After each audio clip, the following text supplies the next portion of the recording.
this is how I saw the NFP playing out, and watched it with my fingers up my bunghole and did nothing. To be fair, I was doing my proper day job today as well. So,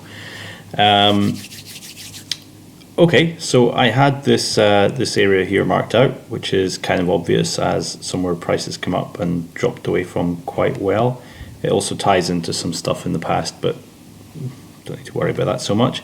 It's just a nice area to have for a target. It's a good strong move up, a strong move down. It's obviously strong imbalance there.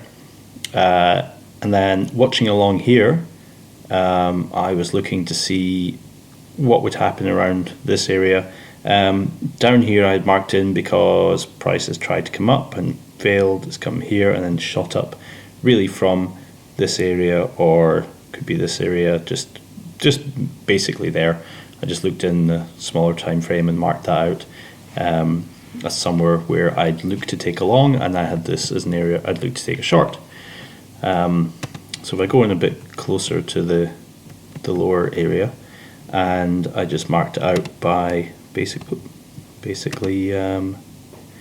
just looking at where the fresh demand, I guess, was here, which I took to be that little point there, and then I just extended it along to this here, because this is just where it's come up, down, it's played around here and shot up, so it's just somewhere, and also there, which is another decision to break all this stuff. So I just marked this stuff in and waited to see what was going to happen. So we came along, and sure enough, it came to this area here, and we got a nice move up, and I'd have probably come out of it there, just taking this area there, and then Marriott. I'd never stay in Marriott. And then looking closer down there, when I was watching this develop just as the NFP was coming along, so I see this move here to break the pink area, and then it comes back up there, and I think, well, because it's broken this and it hasn't reached down to this demand area here, I kind of expect it to drop. So I was looking for somewhere in here, just like this kind of rally based drop there. So looking in this area here to try and take a quick short, but that was far too quick. I couldn't catch that, and then my phone went, of course, as happens all the time. And what I would have done had I been watching this,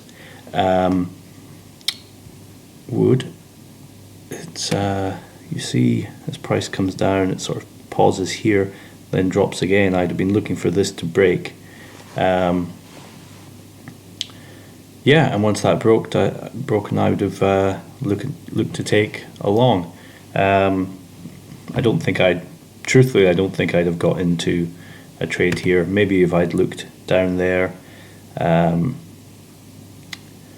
possibly. It's difficult to say. I mean, when I saw this spike, I might have taken it, but I don't know. I can't say for sure. But if I had done, then that blue area there would have been my target, and I'd have looked for a reason to go short there. So, I mean, that would have been a nice, was it nearly 200 points on this? I mean, I wouldn't have been in there. I'd been in somewhere here, up to around there, 150 pips, points, whichever.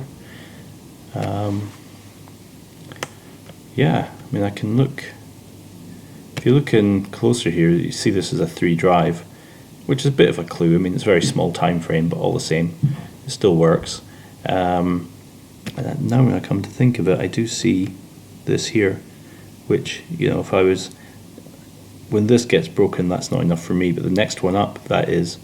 So you see there's a decision to break here. So when you look in closely on these things, you do start to see how it in fact happened. See a line of resistance, or what you want to call it, there, and that gets broken downwards by something up in here, and then that gets broken the other way by this spike. So when it comes back down, this area here of fresh demand just along this candle is a good place to look to go long, and sure enough, that's kind of like your last gasp effort, and off it goes, which it so often does anyway.